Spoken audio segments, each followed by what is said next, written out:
भूपेंद्र हुड्डा से लेकर के कुमारी सैलजा और रणदीप सिंह सुरजेवाला, इनके बड़े दिग्गज नेताओं को दरकिनार करके अब नए चेहरे को मौका दिया जा सकता है। इतिहास एक बार फिर दोहरा सकती है कांग्रेस। जब कांग्रेस का ढलान पर होती है तो कांग्रेस कहीं ना कहीं एक एक्सपेरिमेंट करती है, बड़े नेताओं को दरकिनार करके नए चेहरों को मौका दिया जाता है ताकि कांग्रेस का ग्राफ वो उठा सके, क्योंकि वो जमीनी स्तर से जुड़े हुए नेता और जमीनी स्तर से जुड़े हुए कार्यकर्ताओं को जोड़ करके फिर से कांग्रेस को उठाने का काम करती हैं। ऐसा पहली बार नहीं, इंदिरा गांधी के समय से लेकर के और अब पीछे सोनिया गांधी के कार्यकाल में भी ऐसा हुआ है। आपको याद होगा हरियाणा की राजनीति में जब डॉक्टर अशोक तंवर की एंट्री करवाई गई थी और एंट्री करवाने के बाद उनको प्रदेशाध्यक्ष देने के बाद एक बार तो अशोक तंवर ने पूरी कांग्रेस में जान ला दी थी, कांग्रेस को उठा दिया था। चाहे उसने यात्रा निकाली हो, कुछ भी किया हो, लेकिन उनके जोश के कारण से कांग्रेस कार्यकर्ता में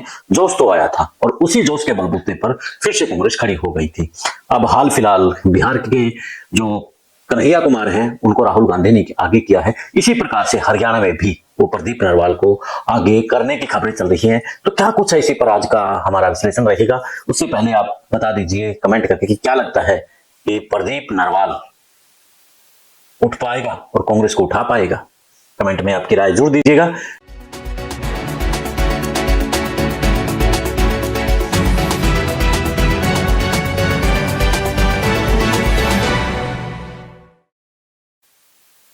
सभी को नमस्कार, राम राम। मैं कुलदीप खंडेलवाल, द विश्व प्रेम न्यूज।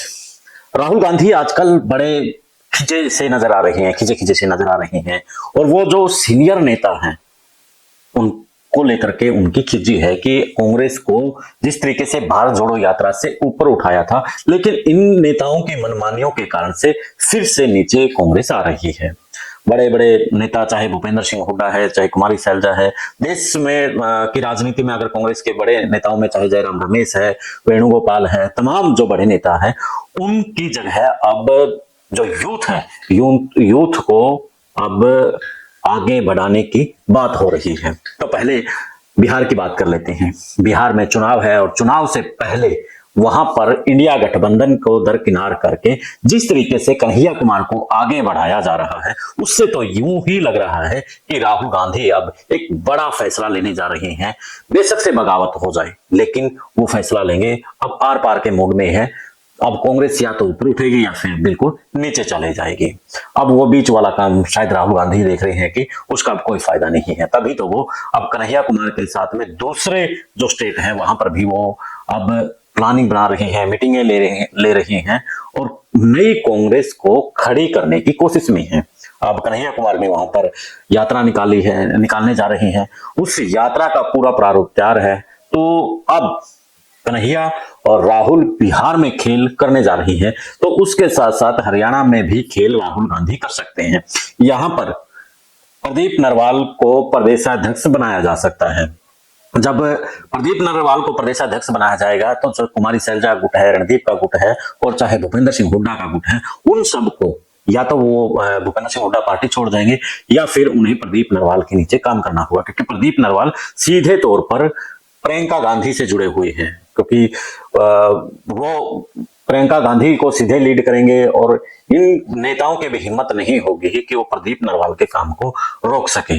तो इसलिए प्रदीप नरवाल को आगे बढ़ाया जा रहा है और राहुल और प्रियंका दोनों यही चाह रहे हैं कि सीधे कमांड हमारे हाथ में हो। और जो पार्टी अध्यक्ष है, चाहे मल्लिकार्जुन खड़गे है, उसके हाथ में भी कमांड हो, तभी अब कांग्रेस का उद्धार हो सकता है। अब जैसे कबीलों के सरदार होते हैं, ऐसे ही सरदार अब कांग्रेस में पनप रहे हैं, अलग अलग अपने गुट बना रहे हैं, अपने आप खुद की ब्रांडिंग वो कर रहे हैं, पार्टी की ब्रांडिंग की तरफ उनका कोई ध्यान नहीं है। तो अब कांग्रेस को उठाने का, यानी कि राहुल गांधी ने अब समझ लिया है कि कांग्रेस को अगर उठाना है तो अब कड़वा घूंट पी करके, जैसे नरेंद्र मोदी ने भी जब 2014 में प्रधानमंत्री बने थे उन्होंने कहा था कि कुछ कड़वे फैसले लेने पड़ेंगे, तो इसी प्रकार से राहुल गांधी भी समझ गए हैं कि अब कड़वे फैसले लेने पड़ेंगे। तो राहुल, जब नरेंद्र मोदी ने कड़वे फैसले लिए तो पार्टी के दिग्गज नेता थे उनको साइड करके और नई पार्टी का गठन किया, नए लोगों को मौका दिया, उसके बलबूते पर पार्टी खड़ी हो गई। उसमें चाहे लाल कृष्ण आडवाणी थे, मनोहर लाल जोशी थे, इनके ऐसे बहुत से नेता थे जिनको तो साइड में किया गया। इसी प्रकार से अब कांग्रेस भी कर सकती है। अगर हरियाणा में एक्सपेरिमेंट और बिहार में कामयाब हो गया तो फिर पंजाब, यूपी, हर जगह यही फार्मूला अपनाया जाएगा। और प्रदीप नरवाल को प्रदेश अध्यक्ष बनाने की जो खबरें सूत्र बता रही हैं कि लगभग तय माना जा रहा है कि प्रदीप नरवाल को प्रदेश अध्यक्ष बना करके हरियाणा को फिर से खड़ा किया जा सकता है।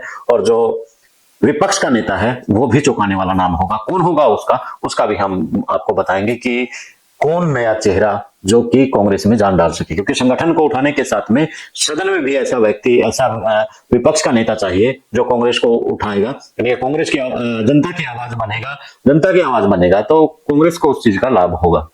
अब जैसे भूपेंद्र सिंह हुड्डा पर तो आरोप लगते रहते हैं कि उनके ऊपर मामले चले हुए हैं, हम जेल जाने के डर से वो खुलकर बोल नहीं पाते हैं, ऐसी खबरें चलती हैं। कुछ जो राजनीतिक विश्लेषक हैं वो ऐसी विश्लेषण भी करते हैं। अब जो नया चेहरा होगा कहीं ना कहीं उसके ऊपर दबाव सरकार का कम होगा। तो कांग्रेस की, राहुल गांधी की जो रणनीति है वो कितनी कारगर सिद्ध होगी ये तो समय तय करेगा। लेकिन हाल फिलहाल आपको क्या लगता है कि अगर कांग्रेस यहाँ पर प्रदीप नरवाल को प्रदेश अध्यक्ष बनाती है तो उसका कितना फायदा होगा, कितना नुकसान होगा? कमेंट करके आप जरूर बताएं। देश और प्रदेश की खबरों के साथ देखते रहिए सुप्रीम न्यूज। फिर मिलते हैं एक नए मुद्दे के नए विश्लेषण के साथ। जय हिंद, जय भारत।